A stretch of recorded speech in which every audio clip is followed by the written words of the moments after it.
Peace. Shalom. Hutta. Back again with pregame 16 or chapter 16 of Balls of Fire.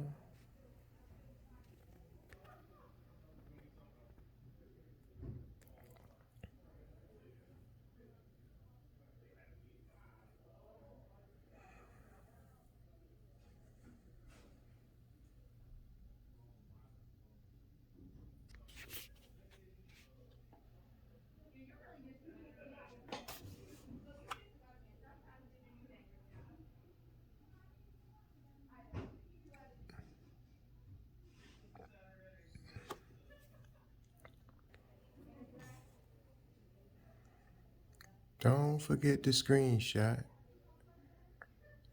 if you'd like to read along with me.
Don't hesitate to like, comment, and subscribe.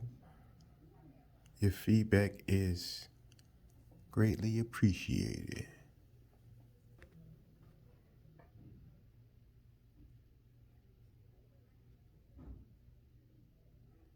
Going through these pages kind of fast too, so if you missed something, get in contact with me and I'll do my best to resolve the situation.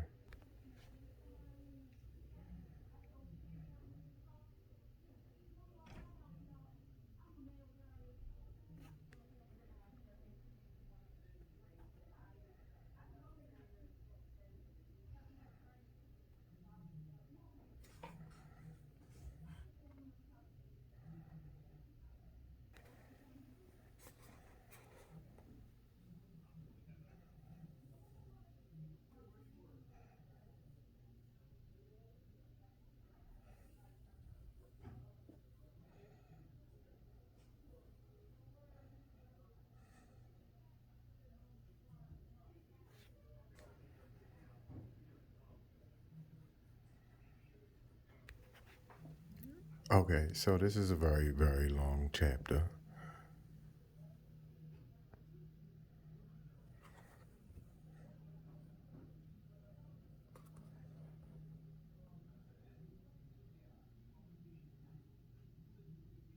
In relation to all of the other ones we've done.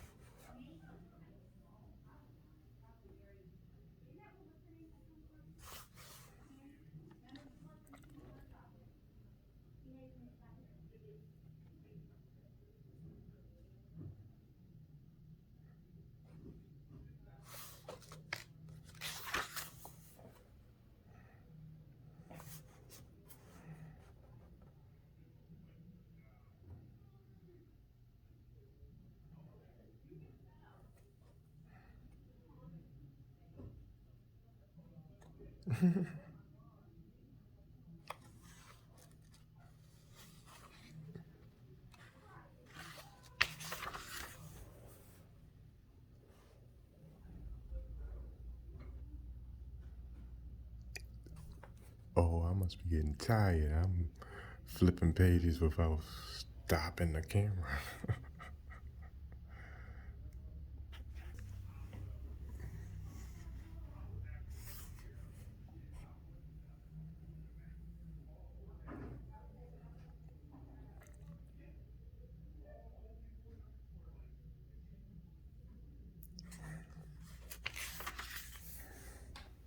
Woo!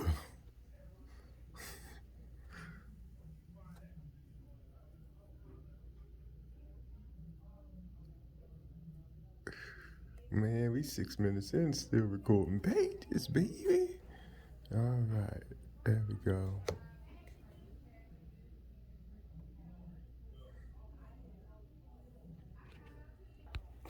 And intensifying grumble of thunder oppresses the landscape when the thunderheads storm into the stadium. The thunderheads express an analytic of power, relation that the Diamond Hearts must conquer. It is a materialistic grid of power relations that the following batting order reinforces. In selecting this fantasy draft team in the 21st century, to be fair to time's legacy of human thought, the chosen players are both dead and alive like Schrodinger's cat. First base philosopher Daniel Dennett, anthropic materialist. The American philosopher Daniel Dennett is the best pick for the first base position because of his deterministic attitude and desire to win by using reason and foresight. For example, Daniel would probably play ball in a thunderstorm by using rational predictions, as Daniel explains in the book Freedom Evolves. And excerpt from that reads, in fact, if you are faced with the prospect of running across an open field in which lightning bolts are going to be a problem, you are better off if their timing and location are determined by something, since they may be predictable by you, and hence avoidable. Determinism is the friend, not the foe, of those who dislike inevitability. Daniel is an atheist interested in the philosophies of mind, science, and biology, and he won the 2012 Aramis Prize with his theme on the cultural meaning of the life of sciences.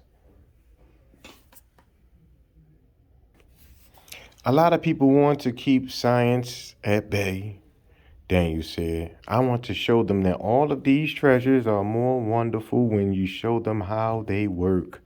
I want to understand the mind and religion. All of these things are natural. There's got to be a natural as opposed to supernatural account for them. With an acquiring attitude like this, Daniel Dennett was also seriously considered for the first base position on the Diamond Hearts team, since he is researching for natural explanations rather than supernatural. Perhaps Dennett might see the beauty of the isosthesis that supports a natural account of life originating from the very abundant phage lambda, a microbe with lifestyles that can be described by religion's recurrent historical themes of rising/dying gods, virgin births, and so on.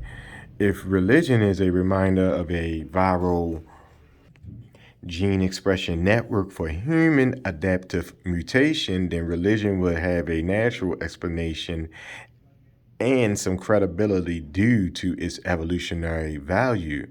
The reason Daniel Dennett is not on a Diamond Heart team is that he might balk at the idea of mind being primary over matter. Let's look closer at his philosophical rationale. Daniel believes that Darwin's natural selection is a blind process explaining the evolution of life while shaping individual traits to an evolutionary optimum. He explains how many people feel uncomfortable about the idea of Darwin's theory of creative intelligence, demonstrating that works of human genius are products of algorithmic mindless procedures because people are fully biological. It is important to recognize that genius is itself a product of natural selection and involves generate and test procedures all the way down. Once you have such a product, it is often no longer particularly perspicuous to view it solely as a cascade of generate and test processes. It often makes good sense to leap ahead on a narrative course, thinking of the agent as a self with a variety of projects, goals, presuppositions, hopes. In short, it often makes good sense to adopt the intentional stance. So, genius and agency develop a blind natural selection. Genius is accounted for by natural selection, shaping individual traits to an evolutionary optimum. Then it also includes the different processes of directed mutation, foresighted mutation, reflective mutation, and genetic engineering under the umbrella of natural selection. Now, Dennett comprehends mind or consciousness as being derived from brain matter or states. Consciousness is an illusion, claims Dennett. He considers that the human soul is made of tiny robots, and our brains are unique in that they allow us to see the past, understand our current position, and envision the future. Put simply, we are evaluators and an immortal soul is just a metaphysical rug under which you sweep your embarrassment for not having an explanation. The best pick for, well, second base, Francis Collins, Christian geneticist. The best pick for second base for the Thunderheads is Christian geneticist Francis Collins, who is not afraid to get in front of a ball or to charge the ball to catch it. This takes foresight and self initiative. And Collins has it because since 1993, he has been director of the National Human Genome Research Institute, managing a multinational team of 2,400 scientists that map 3 billion biochemical letters of our DNA. Collins knows what to do when the ball is hit directly to him. For example, consider some of his responses to a Time magazine's interviewer on the question of God's existence in 2006. In the 2006 article, God versus Science. Although Time mediated this interview between Collins and biologist Richard Dawkins, let's focus on Collins' response. Response is that even though Dawkins made some intriguing comments. Collins, yes, God's existence is either true or not, but calling it a scientific question implies that the tools of science can provide the answer. From my perspective, God cannot be completely contained within nature, and therefore God's existence is outside of science's ability to really weigh in. Now, Collins has an excellent pitch here. God may be both outside and inside of nature. On this topic, the isosthesis interpretation explains how the attributes and activities of many historical religious deities describe a specific gene expression network that exists in the mesoscopic domain of viral replication activities. This is inside nature. At this tiny level, experiment shows that particles exhibit extraordinary traits. For example, protein molecules have beta strand wings. Particles have halos when they tunnel through a barrier, and particles can be everywhere at once or non local. Theologians generally describe God within the context of specific themes or abilities, rising from the dead, ascending to the heavens, and raising the dead, all magical activities suggesting lawful time reverse, which is possible in the quantum domain. According to Newton, Einstein, Maxwell, and Schrodinger's laws, time reverse is okay, and so God's powers suggest quantum phenomenon. But Collins claims God is also outside of nature, outside of space and time. It may be possible, as Collins asserts, that a greater God exists outside of nature, something that may be incomprehensible, abstruse, or abstruse. However, the idea that our religious behavior describes the viral behavior of phage lambda while offering an evolutionary option for transformation within nature through an ancient gene expression network existing within ourselves. This idea is not plausible and may be more intelligible than the idea of a greater God outside of nature.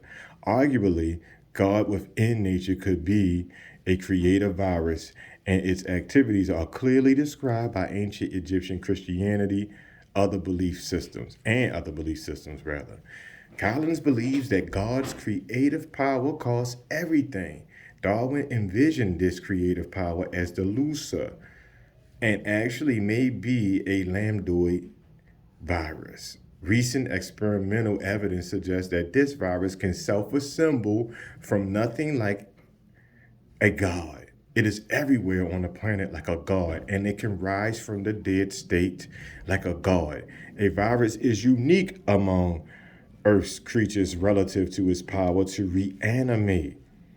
The emerging Christian dilemma is that their idea of God mirrors the activities of this complex virus as well as the ancient pagan mythology of Egypt.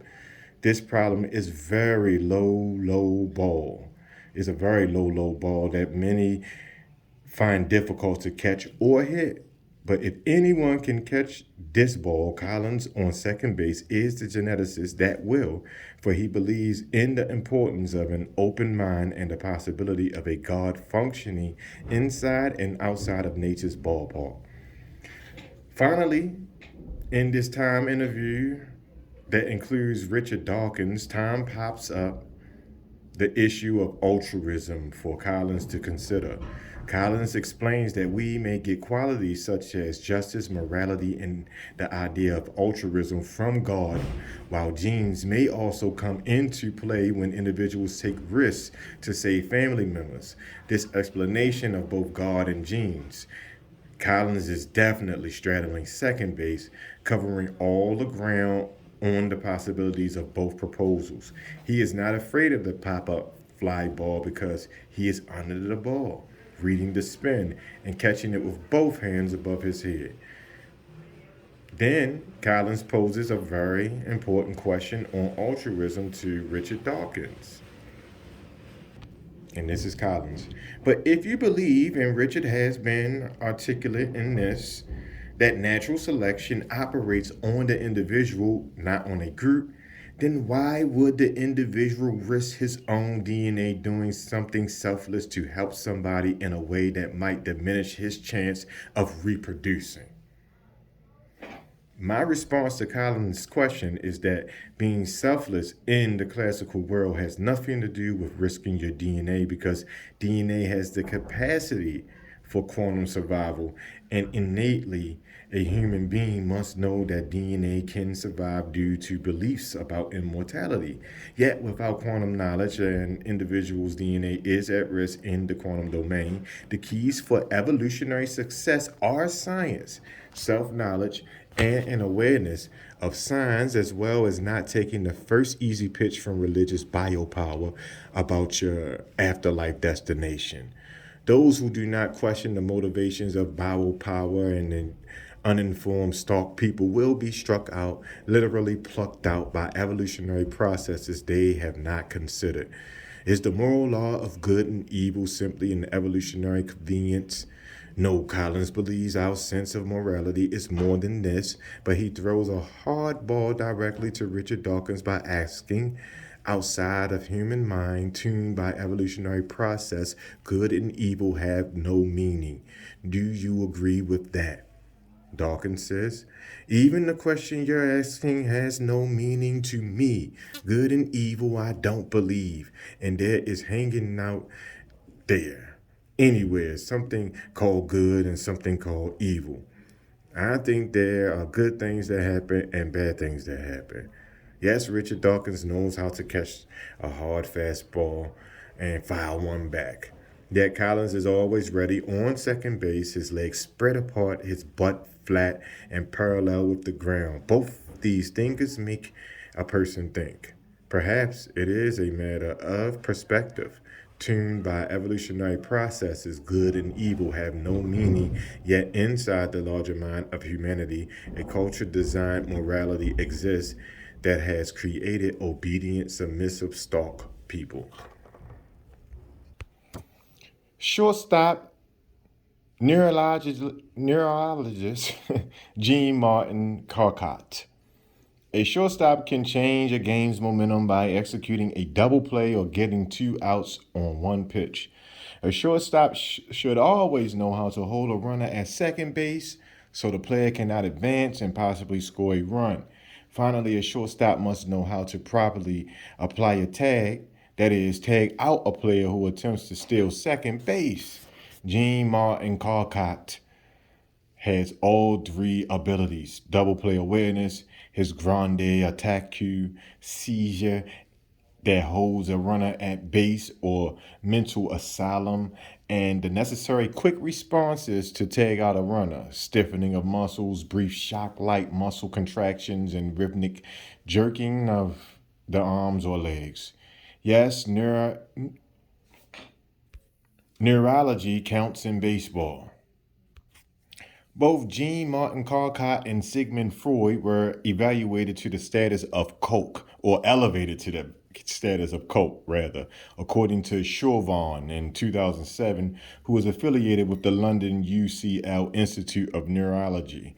Whereas Freud was known for his psychoanalytic theory on childhood sexuality, Carcott was known for his clinical approach, as well as contributions to epilepsy, muscle disease, syphilis, and specifically hysteria. Carcott is often considered one of the fathers of neurology, a discipline that studies the nervous system disorders. At the Salptritia Clinic, Carcott's historical shows were well known, even by Freud, who had a ringside seat for demonstrations of their strange base eroticism. As Chauvin explains, in late 1885, Freud spent 6 months in France watching Carcott treat his patients on a darkened stage, twirling and sleepwalking. Carcott diagnosed hysteria as an inherited disease that could be triggered by emotional or physical trauma resulting in a seizure, the central sign of hysteria. Using magnets, solenoids, electrical shocks, and hypnotism, then ovary compression with an apparatus that looked very similar to the medieval torture tool called a head crusher, Carcott became a world authority on hysteria. The most famous the most famous female hysteric of Carcott was attractive Blanche Mary Whitman, who Carcott tagged or diagnosed with hysteria in 1878, committing her for 416 years at the Sepulchre Asylum. Okay. Carcott used various treatments on Blanche, such as ingesting the metal gold. This therapeutic technique prevented her hysterical attacks for 9 months. Blanche also experienced the hysterical ball, a phenomenon where a ball isolates from the stomach to the neck, rather. Carcott was an astute clinician, rather, and influential physician, and he heightened awareness about neurological diseases.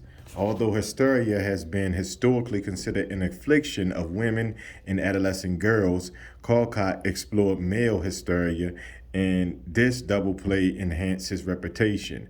Mark McHale at Yale University explains that the male hysterical episode developed from a difficult domestic episode or other causes such as the threat of a fist fight with a friend, the death of a wife and daughter, rejection of a marriage offer, viewing a cadaver in a hospital, receiving a letter of strong parental approach, the watching of a thunderstorm.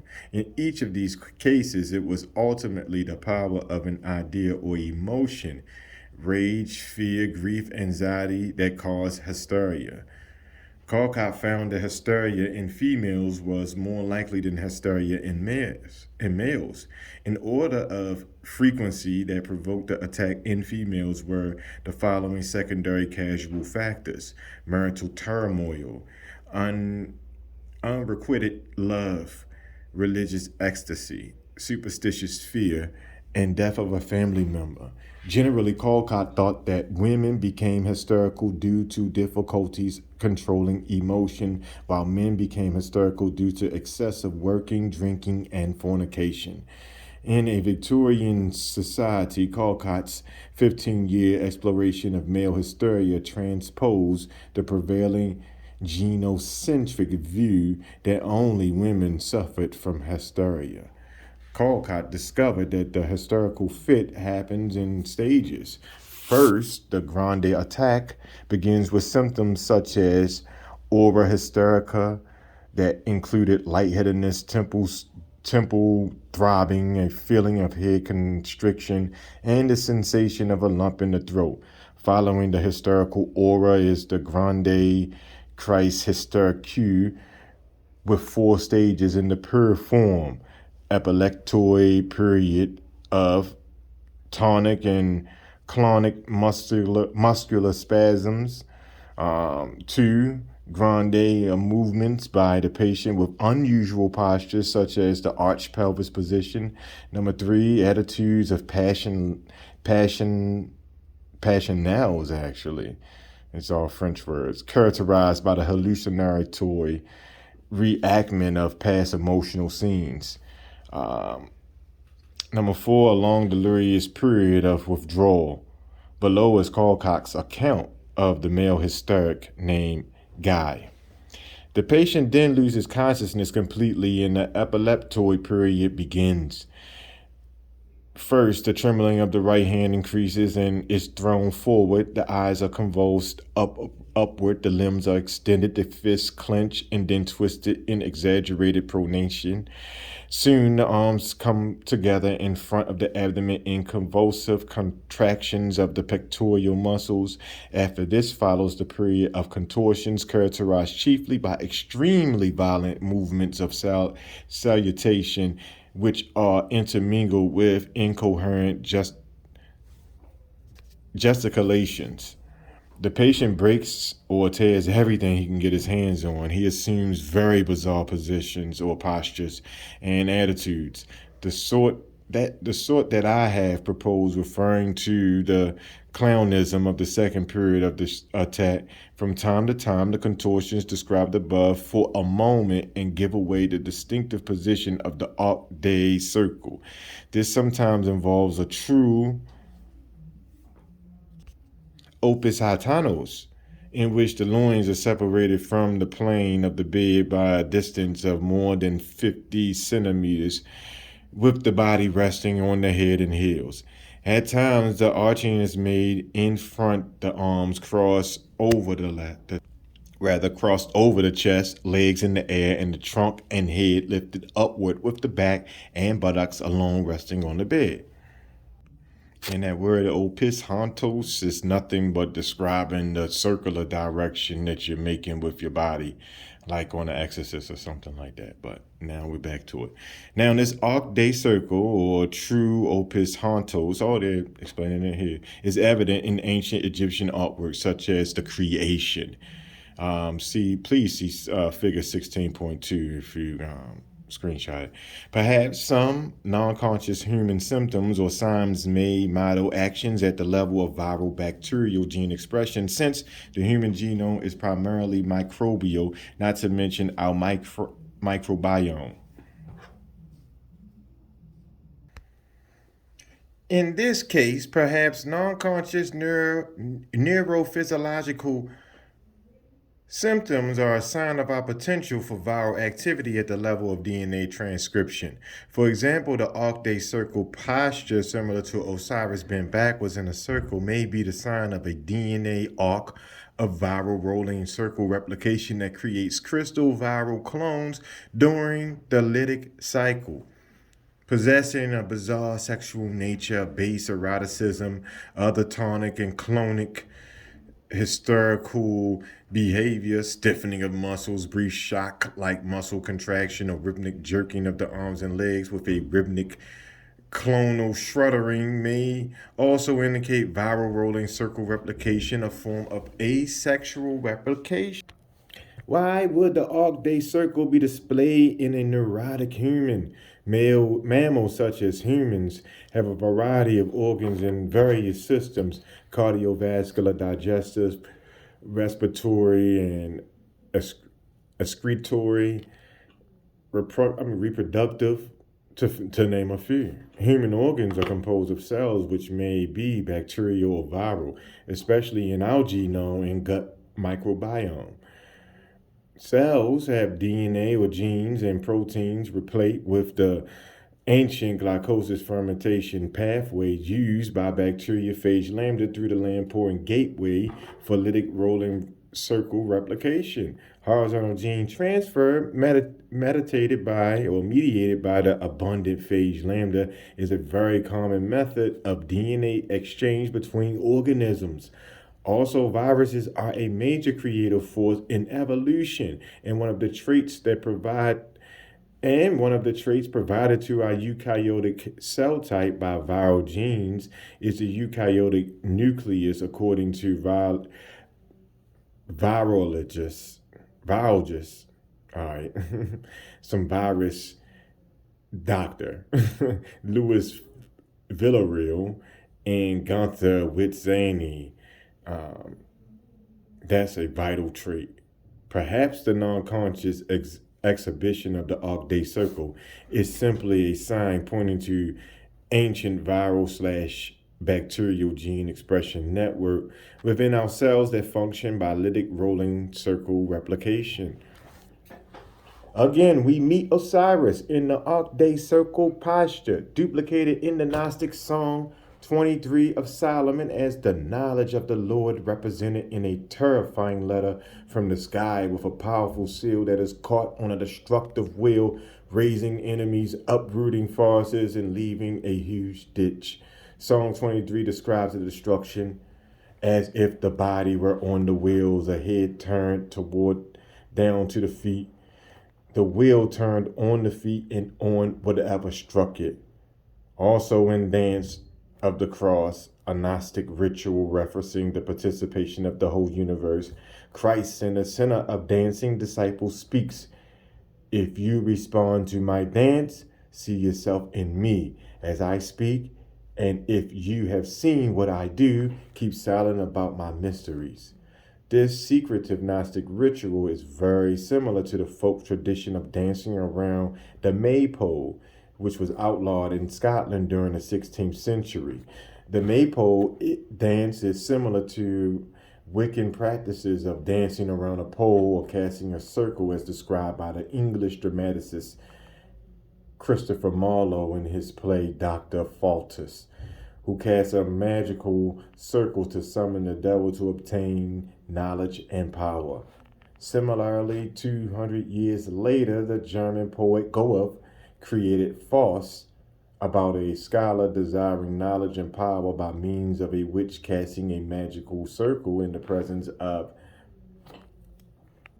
Mephistopheles. We cannot overlook Washington Matthews' account of the Navajo Indians and their dark circle of branches ceremony with its base eroticism. Then, in the late 19th century, Colcott studied non-conscious hysterical behavior in males and females that mirrored the Osirian uh, opus hauntus, a possible sign of viral rolling circle replication, as well as the ring singularity of a spinning black hole.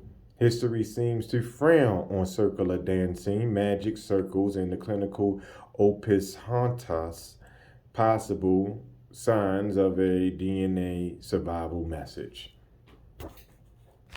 One final comment: although targeted by biopower as sexual hysteria, it has been argued that eroticism or exorcism for demonic possession in nuns in European convents during the 16th and 17th century was not a sign of hysterical abnormal behavior, but a form of female monastic spirituality in times of reform, when the strict spiritual regimen centered on fasting, mortification, meditation, and mystical union with Christ. In these cases, the vision of Christ in the light preceding smashing of crosses, contortions, and convulsions.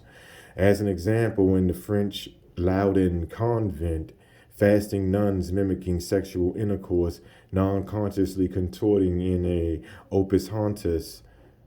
In this Osirian position or posture, a possible sign pointing to the DNA arc of viral rolling circle replication, the non-conscious body with its base eroticism of rhythmic pelvic thrusting arches backwards until supported by only the head and heels, fasting, mortification, and so on, rectified as opus hauntus or slash DNA arc, and cross smashing, a possible sign of a viral prophet excising through its protein DNA cross. Alarmed at Satan's power, the Catholic Church performed mass exorcisms, finally restricting spirituality.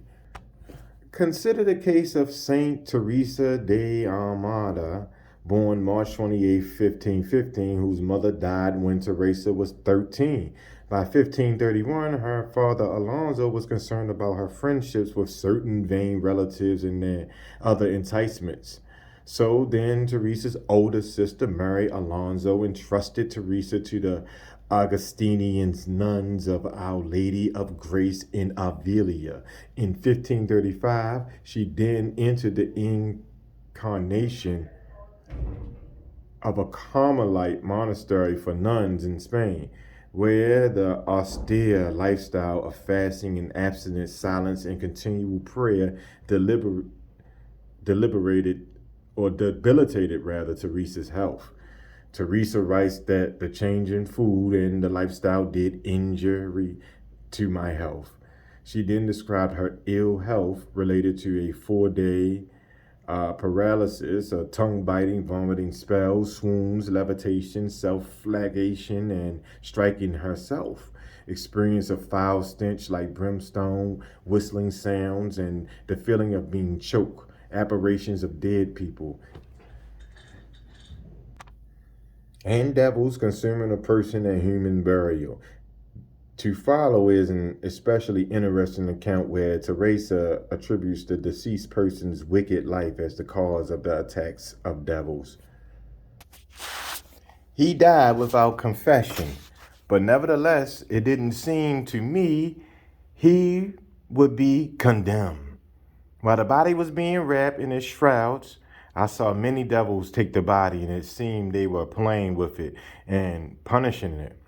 This terrified me, for with large hooks they were dragging it from one devil to the other. I was half stupefied from what I had seen. During the whole ceremony, I didn't see another devil. Afterwards, when they put the body in the grave, there was such a multitude of them inside, ready to take it, that I was frantic at the sign of it. And there was need for no small amount of courage to conceal this. I reflected on what they would do to the soul when they had such dominion over the unfortunate body. Teresa then attributes the attacks of devils to the evil state of the deceased person who did not live a good life and who missed the opportunity to confess his sins before dying. Yet, perhaps this vision is a glimpse into natural decomposition processes of microbes that consume the body at death. Teresa may have experienced a quantum state reduction to the mesocosm of microbes. The saint also envisioned a battle of devils and angels and a great multitude of people thrown down a precipice into a pit. When sick, she said she felt better with God. She describes the sun's brightness that melts her soul away as the sun of justice. Teresa explains that she could only think of Christ as he was a man.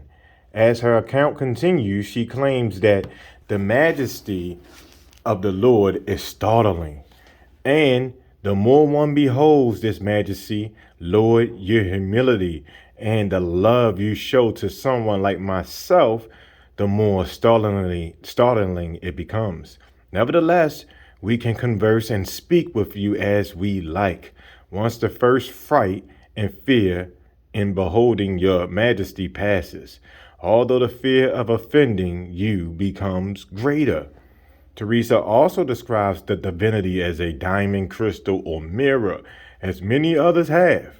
Perhaps Teresa is seeing something crystalline in the tiny quantum world of DNA.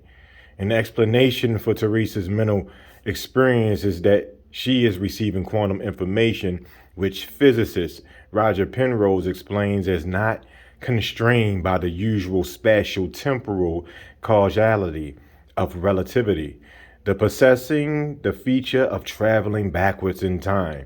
Penrose believes that the quantum state reduction is a gravitational phenomenon, and when his measurement or observation occurs outside entanglements with the world are cut out. He mentions other philosophical views, such as Bohr's Copenhagen version of the experimental state of mind, the environmental decoherence viewpoint, the many worlds viewpoint, where all outcomes exist, and perhaps some near or new theory is necessary to make sense of the measurement process. And so the Osirian mystery surges through the centuries disguised as religion, magic, satanic transference, hysteria, and sexual rhythmic pelvic posturing that require clinical examination and control, all in the name of possessing knowledge and power of something barely conscious and inexplicable sexuality. The alligator hiding under the bed, something in the quantum underworld. In the Arc de Circle, perhaps a sign of viral rolling circle replication. Karlkop may have sensed something like this with his intuitive abilities that observe, diagnose, and incarcerated patients. Yes, neurology counts in baseball, and Karlkop identifies similar quick responses needed by a shortstop to tag out a runner in the game of centuries. Stiffening of muscles, brief shock-like muscle contractions, rhythmic jerking of the arms, and perhaps hysterical balls. Centerfield philosopher, economist Karl Marx, 1818 to 1883. A good center fielder coordinates the play by backing up the other two outfielders in case the ball flies past one of them. Collectively, the three players actually own the entire outfield. However, the center fielder organizes the labor for both the left fielders and the right fielder, preventing collisions between outfielders who might converge on a fly ball. Due to this collective ownership of the outfield and the organization of labor for the common advantage of the Thunderheads, Karl Marx is a good pick for center fielder because of his communal reasoning. In Plato's Republic, the dialectical method involved involves reason, arguments of discourse between people with different points of view who are searching for truth. The term dialectical materialism refers primarily to Marxist materialist economic theory, holding that economic history evolves through several specific economic systems. For example, Marx and the German social scientist Friedrich Engels divided history into one, the primitive communism of hunter-gatherers, 2, slavery, 3, feudalism, 4, capitalism, and 5, future communism. Slavery, feudalism, and capitalism involves exploitation of the lower classes, for these classes are separated from the fruits of production and generally lack private property. Basically, Marxism views human society as a class struggle between two teams, the class owning the means of production and the laboring class providing the labor for production. Put simply, the wealthy class benefits and the labor class works and suffers due to lack of freedom, no time with family, and loss of material pleasures enjoyed by the wealthy. However, Marx theorized that internal tensions between the classes would result in the breakdown of capitalism and the rise of communism and the working class. He envisioned capitalism transcended by the rise of communism. That is, communism would win the economic game of production. Marx did not speculate on future communism, only that it would arise through historical processes in the absence of a predetermined moral ideal. Without appealing to morality, Marx analyzed historical and social forces, hoping to understand human possibilities for freedom amidst economic and political influences. Now, Marx is a materialist, believing that matter explains consciousness, human intelligence, everything. What exists is the bourgeois and their culture, social class characterized by ownership of capital, versus the struggling working class of proletariat. In the Communist Manifesto in 1848, Marx and Engels speak directly to the bourgeois, underlining the iniquities regarding property.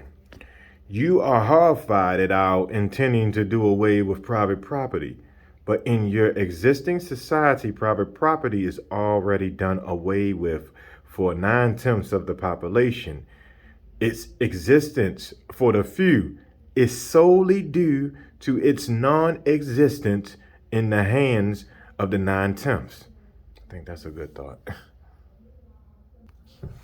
Marx and Engels understand that capitalism deprives most of the population of private property, so they argue in the Communist Manifesto that the right action of collective ownership of property will produce the greatest benefit of the whole of humanity rather than just a few. This right action is true altruism, a selfless concern for the well-being of others. But there is another issue for the bourgeois. They do not want to relinquish their capitalism because it grounds their cherished culture. However, for the majority, the treasured culture of the landowners is mere training to act as a machine. So the problem is the machinic or the machinic culture. All right. Nonetheless, Marx was interested in helping the majority of people. He had a humanitarian vision of the material economic system that favored the majority of humans and dealt directly with the problems of private property and the machinic culture. Remembering the dilemma of the fungi, capitalism creates the necessary stalk people that sacrifice their freedom. So capitalism is another functioning example of survival of the few over the many. Perhaps Marx's class struggle can be compared to the activities found in a simple protein that is trying to fold and bind to its native state, a gene seed, or land its own. Since proteins work in teams, imagine one team of informed protein particles who make it to the native state, land ownership, versus another team of uninformed machinic protein particles slated for non native interactions, degradation, annihilation, which is essentially no land ownership. Now, these uninformed, hardworking protein particles slated for degradation do not have time to figure out how to get to the native state. That is, how to own the gene land. Not every protein particle can bind to the native state because gene seeding is limited. So the start protein particle must be degraded via non-native interactions. Now, if capitalism, the cloning of dollars and land ownership, is a sign of modeling biocloning as well as a native and non-native interactions, then in its modeling the behavior of phage lambda crow protein, a very small protein of 66 amino acids that require a strong altruistic contribution of non-native interactions. From this, one could interpret capitalism, or the cloning money and land ownership for the few, as a sign of natural viral protein dynamics related to gene activation and native non-native interactions. If human behavior is modeling nature viral DNA dynamics due to our viral DNA, then Marx had a method of changing nature's system by using humanitarian logic.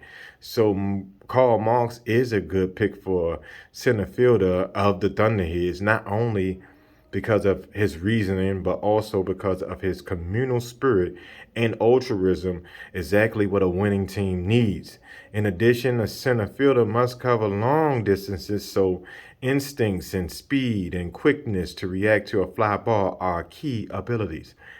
Karl Marx is looking at the long run of economic history itself, and he is using his egalitarian instinct. Throwing the ball accurately over a long distance is also necessary, and if Marx is correct about future communism, then he may have forecast the economic future predicted by the modern technocrats, the end of humanity, and the birth of super intelligent metal AI. With this development, private property ownership would not matter, while the remains of humanity would suffer a communal machinic existence. If this prediction materializes, then Marx has caught one of history's deep fly balls that will blast humanity over or out of the human ballpark and into the machinic realm or mechanic realm. On the other hand, perhaps Marx's quantum collective ownership of property and organization of labor functions for the common advantages of all the elements.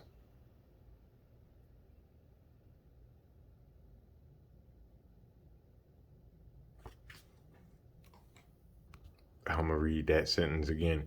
On the other hand, perhaps Marx's material vision of future communism was inspired by a harmonic crystal where a quantum collective ownership of property and organization of labor functions for the common advantage of all the elements.